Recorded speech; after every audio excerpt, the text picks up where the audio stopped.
physics. So in this video I'm gonna explain about Coulomb's law. In previous video I have covered the topic charge and the properties of the charges and how the electric field is generated. So here now we are going to study about the Coulomb's law.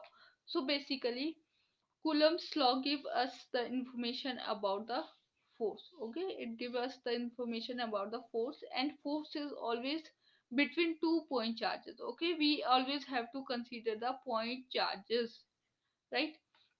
So point object we have to consider, and another thing we have to consider their magnitude and the distance between these 2 point charges. Let us suppose I have made here 2 point charges and the distance of separation between these two charges is r.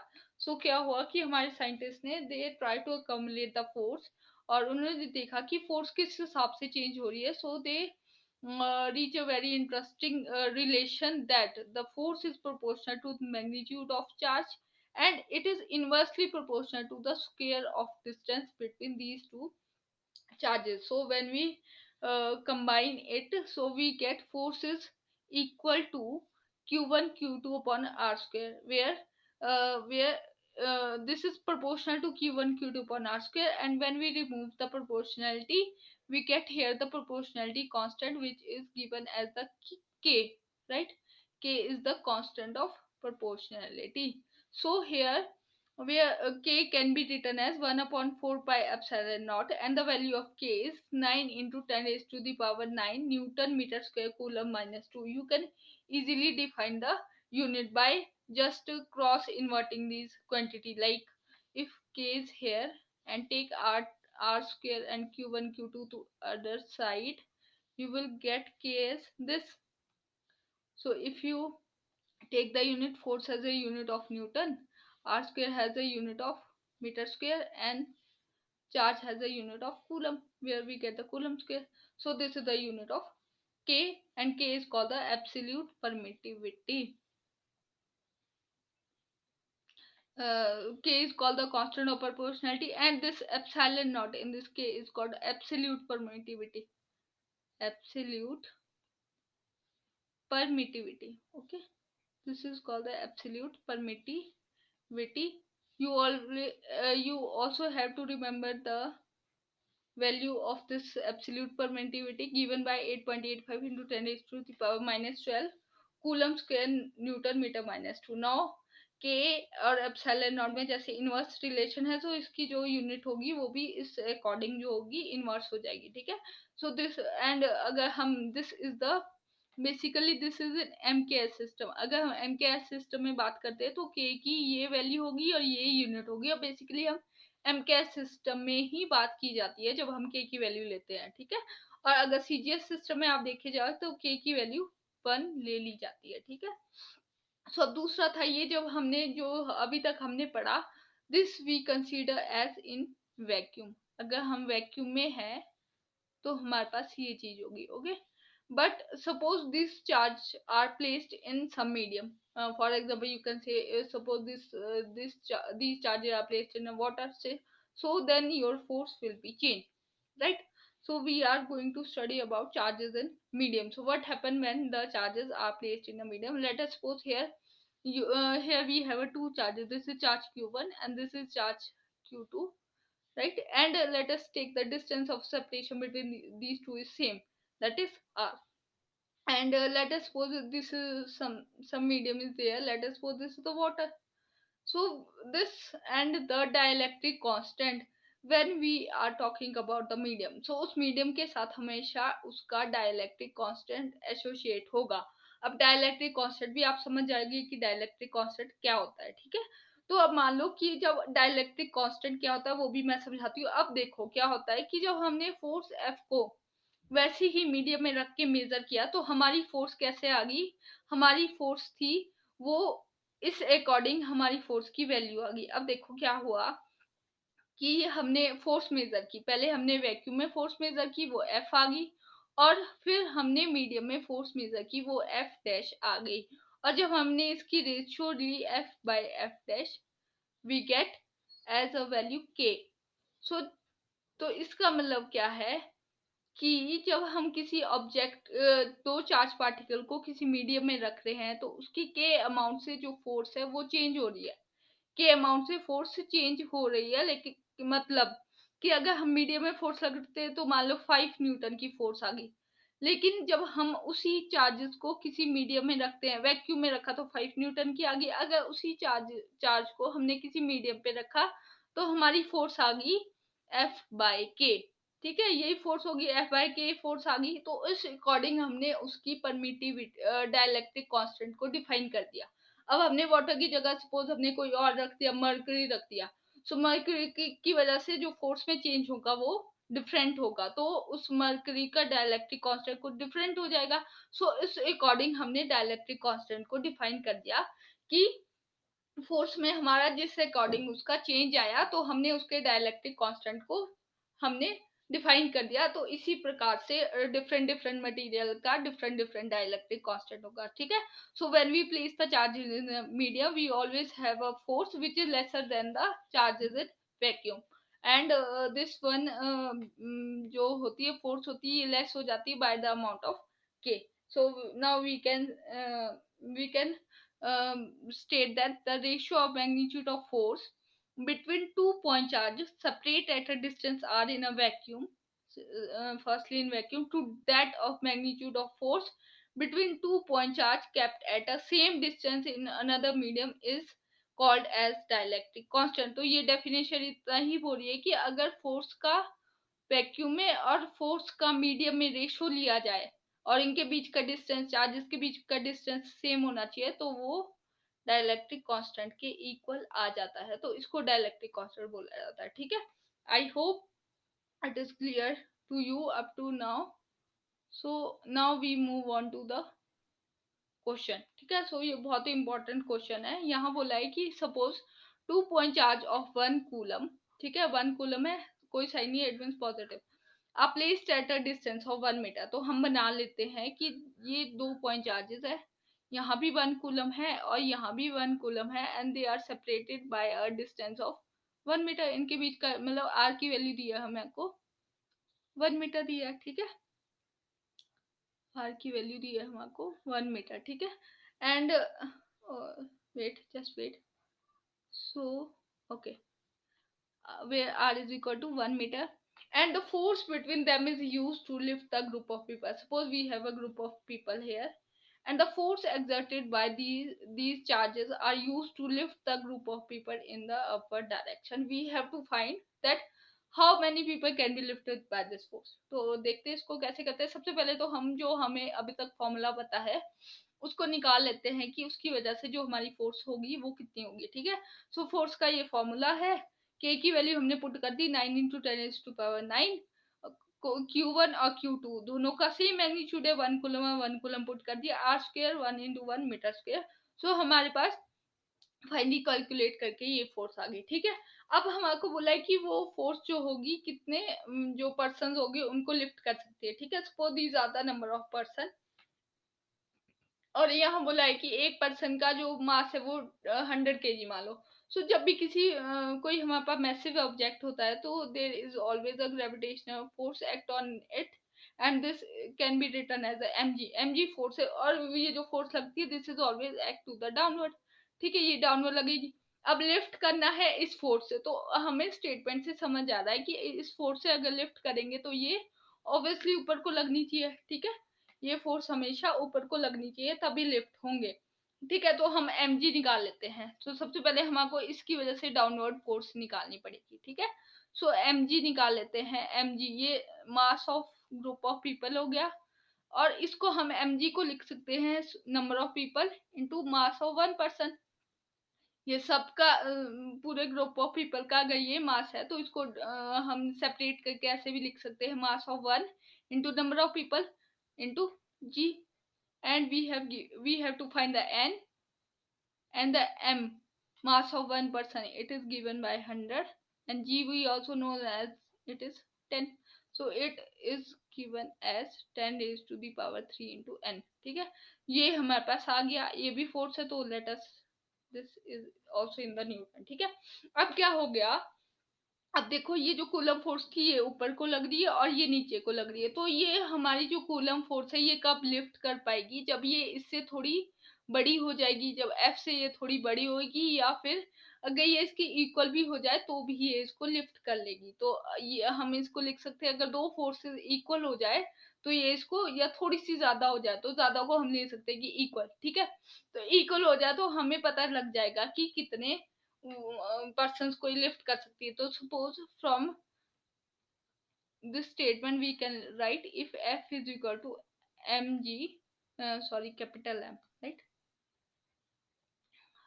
Wait, yeah, so suppose F is equal to mg हो जाए, so हम, और mg कितना है, n into mg, n into small mg, ठीक है। तो हम यहाँ से n की वैल्यू निकाल सकते हैं, तो इसको कैलकुलेट कर लेते हैं। 9 इंटू 10⁻⁹ न्यूटन किसके इक्वल होना चाहिए, 10⁻³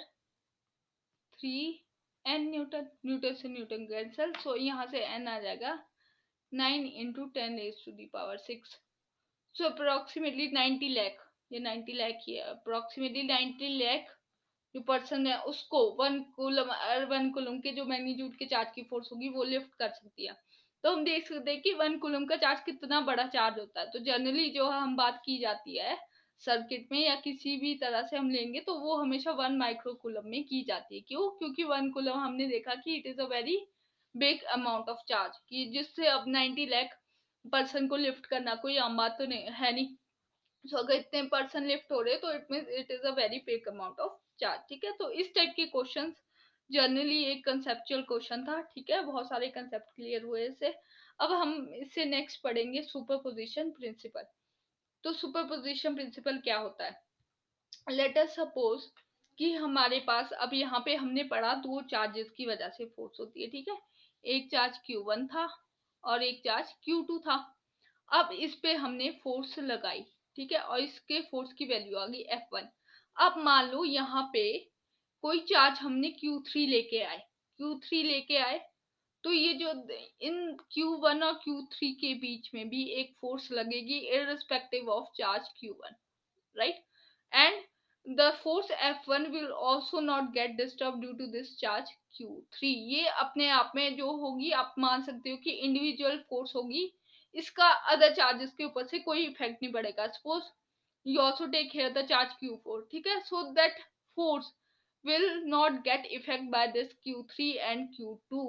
इसका जो मैग्नीट्यूड होगा वो हमेशा कितना रहेगा, magnitude of these charges and the distance between the charges, वो कभी भी चेंज नहीं होगी। जो हमने स्टेटमेंट पढ़ी ऊपर कूलम्स लॉ में वो कभी भी चेंज नहीं होगी, वो हमेशा कितनी रहेगी, दो चार्जेस के बीच का डिस्टेंस, मैग्नीट्यूड और उनके बीच का डिस्टेंस, ठीक है। सो वो चाहे आप कितने भी चार्ज ले जाओ वो उसको कभी भी इफेक्ट नहीं करेगी। सो हम बोल सकते हैं when there are multiple charges present close to each other, then the net force on any charge can be calculated as finding the vector sum of force applied on individual charge। so अब इसकी वजह से हम जो Q charge Q पे force लगी, force on charge Q, so हम कैसे लिख सकते हैं, force on charge Q1 can be written as force due to the charge Q1 Q2, force due to the charge Q3 on Q1 plus force due to the charge Q4 upon Q1। It doesn't matter how many charge are there, अगर कितने भी होंगे you always have to do the addition of these charges in order to find the total force on that charge। कितने infinity charge भी हो सकते हैं, कोई फर्क नहीं पड़ेगा, you always have to do the addition. और कैसी एडिशन होगी, वेक्टर सम। वेक्टर सम मतलब अगर इन दोनों के बीच की फोर्स ऐसे को लग रही है, इन दोनों के बीच की फोर्स ऐसे को लग रही है, सो एक का साइन प्लस हो जाएगा, एक का साइन माइनस, हमेशा ये साइन पे डिपेंड करेगी। सपोज कि अगर यहाँ पे प्लस चार्ज है और यहाँ पे एक प्लस क्यू चार्ज है और यहाँ पे हमने ले लिया बीच में माइनस क्यू चार्ज ले लिया, ठीक है। सो इस जो ये जो प्लस Q1 चार्ज है इसको Q1 ले लो, प्लस Q1 चार्ज है इस पे, इसकी वजह से फोर्स कहाँ को लग रही है, इसकी वजह से ये जो Q चार्ज है ये फोर्स यहाँ को लग रही है, ठीक है, अट्रैक्ट कर रहा है इसको माइनस Q चार्ज। और जो ये प्लस Q2 चार्ज है ये इसको रिपेल करेगा इधर को, ठीक है। सो ये होगी force due to minus Q और ये होगी force due to plus Q two. ठीक है, सो टोटल फोर्स जो होगी वो क्या हो जाएगी, F of minus Q minus F of Q2। अब हमने प्लस क्यों नहीं किया, क्यों, क्योंकि इसकी डायरेक्शन नेगेटिव की साइड को है, तो हमने यहाँ माइनस किया। हमने क्या लिखा है, वेक्टर सम, हमेशा वेक्टर एडिशन होगा। ठीक है, आई थिंक ये भी आपको क्लियर हो चुका है कि सुपरपोजिशन प्रिंसिपल क्या होता है। ठीक है, सो अब हम देखते हैं इससे आगे एक न्यूमेरिकल करते हैं इसके ऊपर। ठीक है, तो यहाँ पे दिया है हमारे two identical point charge q are placed at the distance d and third charge is placed between these two charge. What is the location of the third charge so that all should remain in equilibrium? ठीक है, so ये question करके देखते हैं हम। यहाँ इन्होंने क्या बोला है कि two identical point charge Q. ठीक है, दो आइडेंटिकल पॉइंट चार्ज क्यू ले ले जो कि कैसे सेपरेट है, these are separated by the distance T, these are separated by the distance चाहिए। Third charge is place between these two point charge. ठीक है, तो सपोज इनके बीच में कहीं एक थर्ड चार्ज है, उसको हम ले लिया कि क्यू स्मॉल चार्ज ले लिया हमने उसको। ठीक है, वो इनके बीच में कहीं भी है। ठीक है, हम आपको क्या बोला है, what is the location and what is the magnitude. Magnitude पूछा है उस चार्ज का और लोकेशन पूछी है उस चार्ज की, so that all should remain in equilibrium. अब सबसे पहले तो हम समझते हैं कि इक्विलिब्रियम क्या होता है। ठीक है, सो इक्विलिब्रियम ऐसी कंडीशन है, इक्विलिब्रियम जो है ऐसी कंडीशन है वहां जहां पे सम ऑफ फोर्सेस क्या हो जाएगा, जीरो हो जाएगा। जो उस पे टोटल फोर्स लगेगी वो जीरो होगी। जीरो का मतलब है वो ना राइट में मूव कर पाएगा ना लेफ्ट में, क्योंकि उसके ऊपर टोटल फोर्स जीरो है। ठीक है, तो मैं उससे वही पूछा है कि ये चार्ज क्या क्यू कितना होगा और कहाँ पे होगा कि इन तीनों पे जो सम ऑफ टोटल फोर्सेस रहे वो जीरो रहे, इक्विलिब्रियम में रहे। राइट, सबसे पहले हम क्या करेंगे, सबसे पहले हम देख लेते हैं कि इसकी पोजीशन कहाँ रहेगी। सबसे पहले हम इसी चार्ज को कंसीडर करते हैं। ठीक है, अब मान लेते हैं, अब वैसे तो हम यहाँ से भी देख सकते हैं, थोड़ी सी एक जर्नल अगर हम आइडिया लगाए कि हमारे पास दो पॉइंट चार्जेस है क्यू और थर्ड पॉइंट चार्ज को अगर कहीं भी बीच में रख दिया जाए, सो इसके ये भी इस पे सेम फोर्स लगाएगा, ये भी इस पे सेम फोर्स लगाएगा। क्यों, क्योंकि इसका मैग्नीट्यूड और इसका मैग्नीट्यूड सेम है, और अगर बीच में है तो डिस्टेंस भी सेम होगा। तो इस दोनों पे ये भी सेम अमाउंट से खींचेगा या रिपेल करेगा और ये भी सेम अमाउंट से, तो ये कहीं नहीं जाएगा, टोटल फोर्स जीरो हो जाएगी। ठीक है, बट हमने इसको मैथमेटिकली ड्राइव करना है क्योंकि क्वेश्चन इतना सिंपल तो कभी नहीं आएगा। ठीक है, सो इसलिए लेट अस सपोज कि ये यहाँ से हमने डी है, तो लेट अस सपोज कि यहाँ से ये एक्स डिस्टेंस पे रख दिया हमने, and if this is x so this remain as d minus x।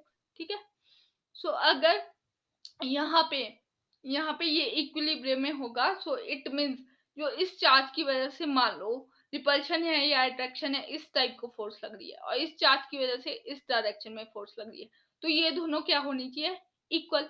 या हम बोल सकते हैं कि इससे लगने वाली फोर्स प्लस इससे लगने वाली फोर्स क्या होनी चाहिए, equal.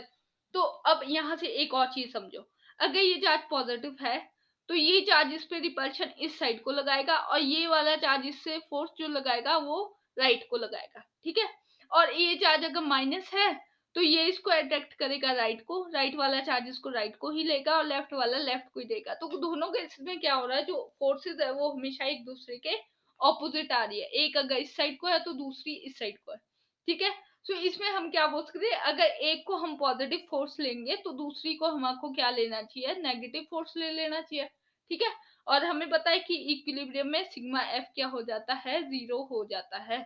So let us suppose this is a A, this is the charge B and this is the charge C. So force upon C due to A plus force upon C due to B, ये क्या होनी चाहिए, zero होनी चाहिए। और हमने देखा कि इन दोनों का अगर जो होगी ये हमेशा ऑपोजिट डायरेक्शन में होगी एक दूसरे से, फोर्स अपॉन सी ए और force upon C due to A and force upon C due to B are opposite to each other. ये हमने देख लिया कि ऑपोजिट होगी, magnitude we don't know magnitude but opposite होगी, तो हम क्या लिख सकते हैं, F C A minus F of C B is equal to zero. ये आ सकता है क्योंकि ये वेक्टर सम है। ठीक है, सो यहाँ से हमारे पास क्या यहाँ से क्या आ जाएगा हमारे पास, force due to A is equal to force due to B. ठीक है, ये तो यहाँ से देख भी सकते हैं कि इन दोनों की वजह से अगर इक्वल फोर्स लगे तो इसका ये क्या रहेगी, हमेशा इक्विलिब्रियम में रहेगी, वही हमने यहाँ पे देख लिया। ठीक है, सो फोर्स, अब ए की वजह से फोर्स निकालते हैं तो फोर्स का हमने फॉर्मूला पढ़ा, इस अकॉर्डिंग हम इसको लगा लेंगे के क्यू क्यू अपॉन यहाँ से कितना डिस्टेंस है X square is equal to K Q Q upon D minus X square, right, D minus X का होल स्क्वायर। सो ये सारा तो ऊपर वाली टर्म सारी कैंसिल हो जाएगी, हमारे पास क्या बचेगा, X square is equal to D minus X का होल स्क्वायर। इसको जब हम ओपन करेंगे तो हमारे पास क्या बचेगा, D square plus A minus B का होल स्क्वायर का formula plus X square minus 2dx। So X square से एक्स स्क्वायर कैंसिल हो गया, हमारे पास क्या बचा, D square is equal to 2dx, D square is equal to 2dx, एक डी से एक डी चला जाएगा और हमारे पास x की वैल्यू क्या आ जाएगी, d/2। ये बहुत ही जर्नल सी कैलकुलेशन है, ये कर सकते हो आप। तो x is equal to d/2 आ जाएगा। तो हमारे को, हमने अभी देखा था कि अगर सेम डिस्टेंस पे है, बीच में है, तो फोर्स जो होगी वो जीरो होगी, इक्विलिब्रियम में होगा, और हमने यहाँ से प्रूव भी कर दिया। सो हमने देख लिया कि यहाँ से जो यहाँ का डिस्टेंस है वो d/2 है और यहाँ से यहाँ का डिस्टेंस है d/2 है।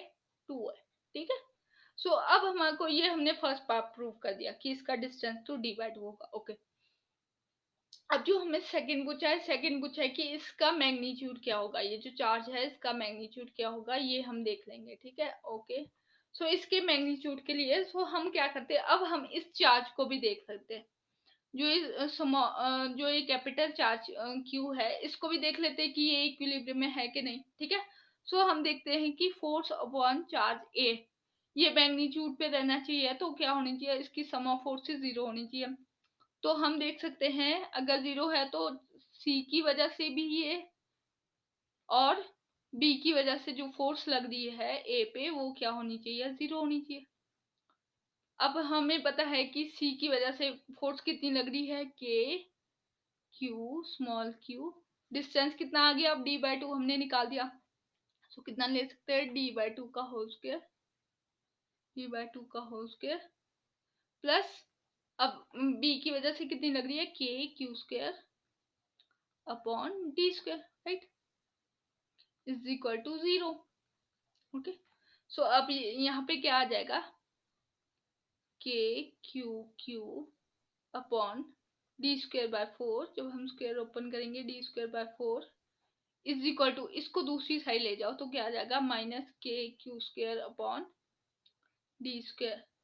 अब देखो यहाँ के से के कट हो रहा है, ए क्यू से ए क्यू कट हो रहा है, अब डी स्क्वायर से डी स्क्वायर कट हो रहा है, और ये जो 4 है ये न्यूमिनेटर में चला जाएगा, तो हमारे पास क्या बच गया, हमारे पास यहाँ से बच गया 4 small Q is equal to minus of Q. So जो क्यू की, जो स्मॉल क्यू की वैल्यू आ गई वो कितनी आ गई, -q/4। सो ये हमारे पास उसका मैग्नीट्यूड भी आ गया। तो हम इसको अगर फर्दर ड्रॉ करना चाहे पूरा ऑल ओवर, अगर हम देखें, अगर ये चार्ज q है, प्लस q है, और ये चार्ज प्लस q है, और जो थर्ड चार्ज होगा वो कहाँ पे होगा, इसके सेंटर में होगा, मतलब यहाँ से भी डिस्टेंस सेम होगा और यहाँ से भी इसका डिस्टेंस सेम होगा, राइट, और जो इसका मैग्नीट्यूड होगा थर्ड चार्ज का वो कितना होगा, -q/4। सो इस अकॉर्डिंग ये हम क्वेश्चन कर सकते हैं। ठीक है, I hope it is clear to you, and now we move to the next question. ये भी बहुत इंपॉर्टेंट क्वेश्चन है। ठीक है, यहाँ से भी बहुत सारे कंसेप्ट हमारे क्लियर हो जाएंगे। तो यहाँ पे बोला है कि ये हमको कोई सिस्टम दिया है, जिस सिस्टम में ये थ्रेड है, इस थ्रेड से दो चार्जेस है क्यू और क्यू। ठीक है, और ये जो है एंगल थीटा से, मतलब एंगल वर्टिकल से एंगल थीटा पे यहाँ पे हैंग किए हुए थ्रेड के साथ। ठीक है, राइट, और जो थ्रेड की लेंथ है वो एल है। हमारे को बोला है कि theta is such angle such that the system is equilibrium. Theta ऐसा एंगल है कि ये सिस्टम जो है ये इक्विलिब्रियम में है।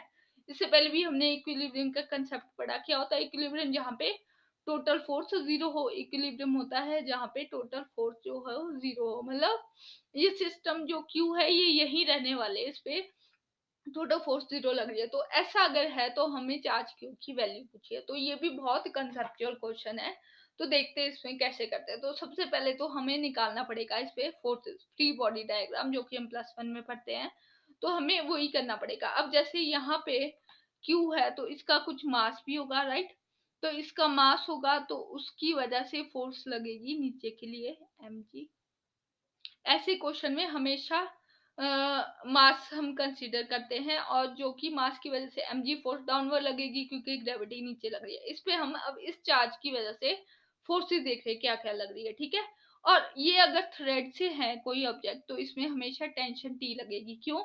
क्योंकि जब भी कोई ऑब्जेक्ट किसी धागे से लटका है, ठीक है, सो किसी धागे से अगर लटका है तो उसका कुछ वेट होगा जो कि नीचे की तरफ लग रहा है, और इसकी कुछ अपनी फोर्स होगी, और उस फोर्स को क्या बोले कि टेंशन टी, मतलब इसकी कुछ अपनी पावर है जिस पावर से वो इस mg को उसने होल्ड करके रखा है। अगर जो mg है वो इस टेंशन टी से ज्यादा हो जाए, टेंशन टी भी एक टाइप की फोर्स है, अगर mg जो हो जाए वो टेंशन टी से ज्यादा हो जाए तो ये इतना जो लोड होगा वो नहीं कैरी कर पाएगा, इतना लोड जो नहीं कैरी कर पाएगा। क्यों? क्योंकि इसकी एक पर्टिकुलर वैल्यू है, उस लिमिट से ज्यादा ये एक्सीड नहीं कर सकता, ठीक है। सो इस लिमिट को हमने टेंशन टी बोला है। अगर ये टेंशन टी से ज्यादा इसका वेट हो जाएगा तो ये टूट जाता है। तो कभी भी अगर थ्रेड वाले क्वेश्चन आए तो वहां पे हमेशा टेंशन होती है, ठीक है। सो अब टेंशन टी और ये क्या होती है, थ्रेड में लगी होती है, ठीक है। सो टेंशन टी अब यहाँ किसी एंगल पे है तो इसके कंपोनेंट हो जाएंगे। So sorry, wait, just wait,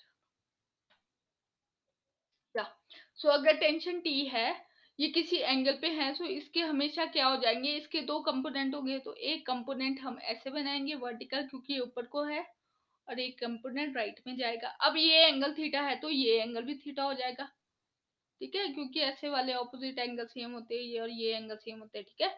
सो ये अगर टी है तो ये कौन सा हो जाएगा, कंपोनेंट टी कॉस थीटा हो जाएगा, क्योंकि थीटा थीटा के साथ वाला कॉस में चेंज होता है। और ये कौन सा हो जाएगा, टी साइन थीटा, राइट। और यहाँ पे एक और फोर्स बची, ठीक है, वो आप खुद भी सोच सकते हो, जिसके बारे में अब अभी तक हम पढ़ रहे हैं। वो फोर्स कौन सी है, कूलम फोर्स। तो लेट अस सपोज कि यहाँ ये डिस्टेंस है x और ये डिस्टेंस भी है x। तो ये जो है ये वाला चार्ज इस चार्ज पे कुछ फोर्स लगा रहा है, और ये कितनी हो जाएगी, के Q square upon 4x², 2x का होल स्क्वायर 4x², ठीक है। सो अब इक्विलिब्रियम में जब होगा, वो ऑब्जेक्ट जो होगा इक्विलिब्रियम में होगा, क्योंकि हमको दिया है कि एंगल थीटा वैसे ही है कि वो इक्विलिब्रियम में रहे। तो क्या होगा, जो टी कॉस थीटा है वो mg को बैलेंस करेगा। सम ऑफ वर्टिकल फोर्स क्या हो जाएगा, इन इक्विलिब्रियम हम लिख सकते हैं, in equilibrium force, sum of vertical force भी क्या हो जाएगी, जीरो। सम ऑफ वर्टिकल फोर्स भी क्या हो जाएगी, जीरो। और सम ऑफ हॉरिजॉन्टल फोर्स भी क्या हो जाएगी, जीरो, ठीक है। तो वर्टिकल फोर्स कितनी लग रही है, अगर टी कॉस थीटा इस डायरेक्शन में लग रही है, एम इस डायरेक्शन में, तो हम क्या लिख सकते हैं, T cos theta minus mg. Why we use the minus sign here? Because t cos theta is in upward direction. That's why we take it as a positive, and our mg is in downward direction. So if this is in positive, so this we have to take as a negative. So t cos theta minus mg is equal to 0. From here we can write that t cos theta is equal to mg, right? This, put this equation as 1. Next one, similarly we can say that t sin theta, same जैसे हमने पहले किया वैसे ही अगर हम करेंगे तो हम लिख सकते हैं T sine theta is equal to K Q square upon 4x²। ये हमारे पास दो इक्वेशन आ गई। Now to drive our result, what we have to do or what we are doing, we are dividing equation 2/1, ठीक है। सो अगर हम ऐसा करते हैं तो हमारे पास क्या आ जाएगा, हमारे पास आ जाएगा T sine theta upon T cos theta, और ये किसके इक्वल लिख सकते हैं हम, टी साइन थीटा कितना है, K Q square by 4x² into T cos theta किसके इक्वल है, mg। और ये जो होगा, जब मान लो टी से टी कट गया तो ये किसके इक्वल आ जाएगा, ये आ जाएगा हमारा tan थीटा के इक्वल। ठीक है, तो is equal to tan theta, ये tan थीटा के इक्वल आ गया। ठीक है, राइट, ये हमारा किसके इक्वल आ गया, tan थीटा के इक्वल। अब हमें क्या करना है, अब देखो, अब यहाँ पे जो शुरू में क्वांटिटी दी थी वो कितनी दी थी, सिर्फ L दी थी और थीटा दिया था। हमने x खुद से अज्यूम किया है, तो हमने जो चीज खुद से अज्यूम की होती है हमें उसको हमेशा कन्वर्ट करना होता है। क्यों, क्योंकि हम उसकी टर्म में आंसर नहीं लिख सकते, क्योंकि हमको जब वो चीज दी नहीं है तो what we put there, right. So we always have to change that into some another form, given form में हमने चेंज करना पड़ता है। तो हमें इस x को चेंज करना पड़ेगा। तो हमारे पास देखो, हमारे पास क्या दिख रहा है, एक थीटा दिख रहा है, एक x दिख रहा है और एक l दिख रहा है। अगर ये थीटा है, सो ये क्या हो जाएगा, ये हो जाएगा हमारा बेस, सॉरी परपेंडिकुलर, और ये हमारा हाइपोटेन्यूज। ठीक है, और हमें पता है कि परपेंडिकुलर और हाइपोटेन्यूज का एक रिलेशन होता है, that sine theta is equal to P by H. तो हम इसको साइन थीटा की कन्वर्ट टर्म में चेंज कर सकते हैं। क्यों, क्योंकि हमारे पी, क्योंकि हमको एक्स को कन्वर्ट करना है जो कि परपेंडिकुलर की तरह एक्ट कर रहा है, और एल दिया है जो कि हाइपोटेन्यूज है और थीटा है। तो ये सारा साइन थीटा साइन थीटा अगर हम करें तो हम कर सकते हैं। ठीक है, सो पी है हमारा एक्स और एच है हमारा एल। सो हमारे पास यहाँ से एक्स आ गया एल साइन थीटा, एक्स की वैल्यू एल साइन थीटा है, सो एक्स स्क्वायर की वैल्यू क्या हो जाएगी, L square sine square theta. So बस हम एक्स स्क्वायर की जगह ये पुट कर देंगे और हमारा क्वेश्चन सॉल्व हो जाएगा, राइट। सो यहाँ से tan थीटा की वैल्यू कितनी आ गई, ओके, सो यहाँ से tan थीटा की वैल्यू कितनी आ गई, यहाँ से tan थीटा की वैल्यू आ गई के क्यू स्क्वायर अपॉन 4, यहाँ से लिखेंगे L square sine square theta into M जी।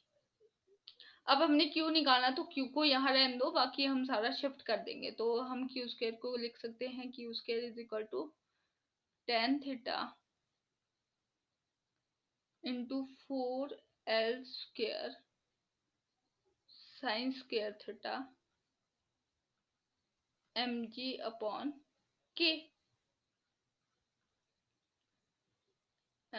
mg upon K, right. सो अब हमें पता है mg अपॉन के। अब q को कैसे लिखेंगे, q हो जाएगा इन सब का under the root or raise to the power half. So ये जो q की वैल्यू आ गई, ये हमारी q की वैल्यू आ गई। अगर अब हमारे इस हिसाब का कोई क्वेश्चन मिले, इसमें थीटा की वैल्यू दी हो और साइन थीटा की वैल्यू दी हो, मास की वैल्यू दी हो, ग्रेविटी हमको पता है कि कितनी होती है, अपॉन के की वैल्यू तो हमको पहले ही पता होती है 9 इंटू 10⁻⁹। सो हम क्यू की वैल्यू को फाइंड आउट कर सकते हैं। ठीक है, सो इस अकॉर्डिंग हमारे सारे क्वेश्चन होंगे। तो इस टाइप का अगर कोई भी क्वेश्चन आ जाए, so you can easily solve that question. So I think up to now is it clear to you, right? So if you like the video, please do like, share and subscribe, and share it with your friend as well. And अगर आपको इससे पहले वाली video देखनी है तो उसका भी मैं डिस्क्रिप्शन बॉक्स में लिंक शेयर कर दूंगी, you can watch this video as well. Okay, thank you so much.